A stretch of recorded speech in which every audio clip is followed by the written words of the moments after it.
Hi, this is Keir from Shopify. Today we're going to have a look at the collection template within Shopify. I'm just going to open up my browser, and what I've actually done is navigated to the Cups collection as part of my Shopify for Designers demo store. And it uses the collection.liquid template, which is one of the 9 templates within the templates folder. And as you can see, there's a few bits of information on this template. We have the title of the collection, we have a description here, and we have an image as well that goes with this collection. And then further down we have a link to the edible coffee cup, the description and its own image, and then the mustache mug along with its description and its image. Now, these are products within our collection. If you're not used to collections within Shopify, the way I like to describe them is a sort of logical grouping of products. So cups is a logical grouping of products, but equally if we had a collection that was related to mustaches, the mustache mug could also sit within that collection. So a product can sit in 0, 1 or many collections. Now, collections are administered through the administration area, and obviously you click on the collections link in the navigation here. And as you can see, we have 3 collections already set up within this demo store.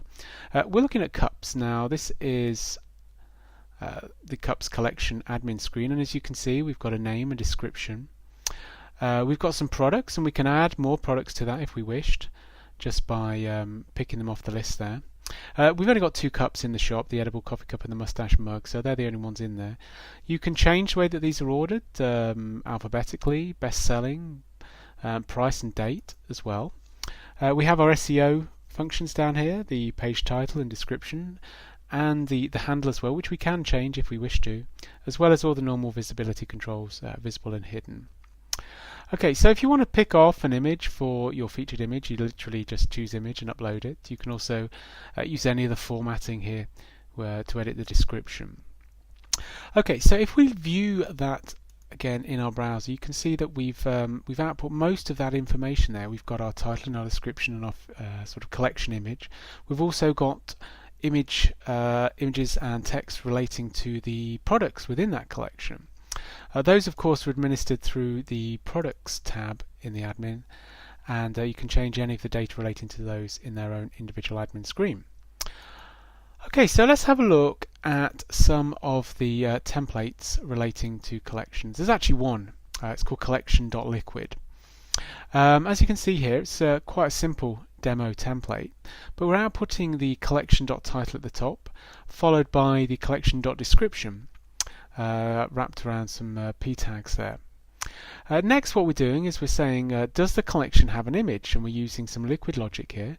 You can see that by the opening curly brace and the percentage. We're saying if collection.image, now this will return a true or a false value. If it returns true, it will carry on and it will output the image here. We're using the collection.image.source, so that will find out where it sits on the Shopify CDM.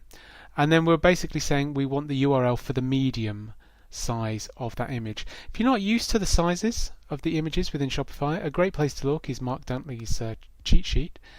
On the left hand side, it's all about images here, and you can see that it goes from a 16 by 16 square, which is known as Pico, all the way up to 2048 square, which you just referenced by the actual dimensions there.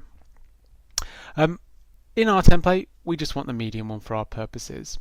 We can also add in the collection.image.alt text as well, which is really useful for the template as well. Next in the template, we're going to check to see if we have any products. So we've got an if statement.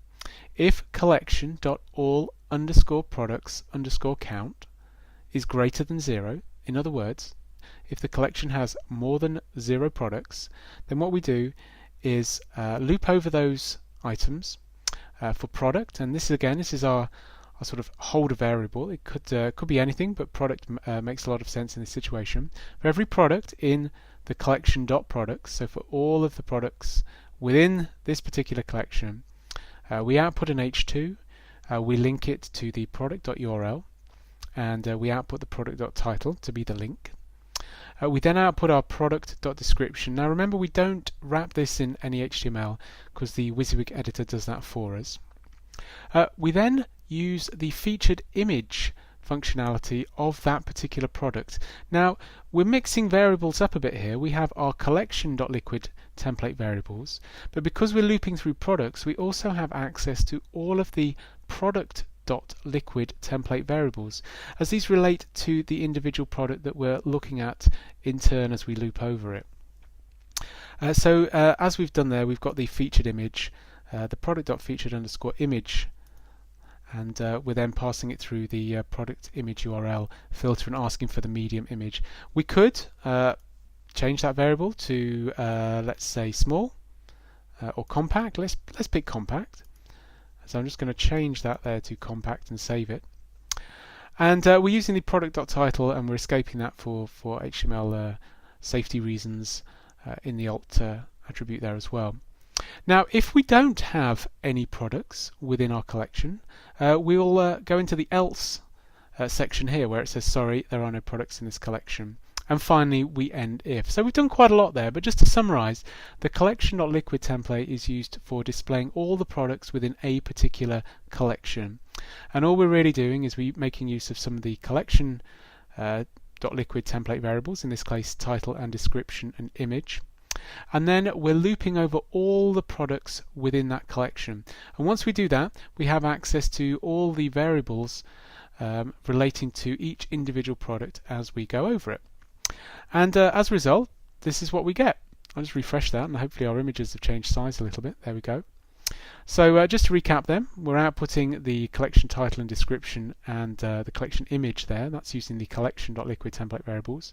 And then as we loop over each individual product, and remember that we have access to the products for that collection as part of this template, we can start to use all the template variables relating to individual products. So that means we can grab the title, we can grab the description, and the individual images for each product, in this case the featured one. It's a really useful template to get your head into. You can also use different layouts for different collections if you want, or you can use some liquid logic to check for the name of the collection, then maybe use a completely different markup. There's a whole bunch of options that you can do when it comes to displaying this particular template. That was quite a quick overview, but hopefully you will find it useful. Don't forget that the collections.liquid template, or collection.liquid I should say, template and all its variables are listed on the documentation site. That's docs.shopify.com/themes, and just click collection in the menu bar on the right there. As you can see, you can access a whole bunch of other variables that we haven't looked at, from vendors through to the handle and all the products and so forth. You can also find all the template variables on Mark Dunkley's cheat sheet, which is cheat.markdunkley.com. That's a really useful reference just to have at your fingertips as well. But if none of it makes sense, hopefully it does, but do feel free to contact me. My email address is kier@shopify.com, or you find me on Twitter, where my username is @KierWhitaker. Thanks a lot for listening.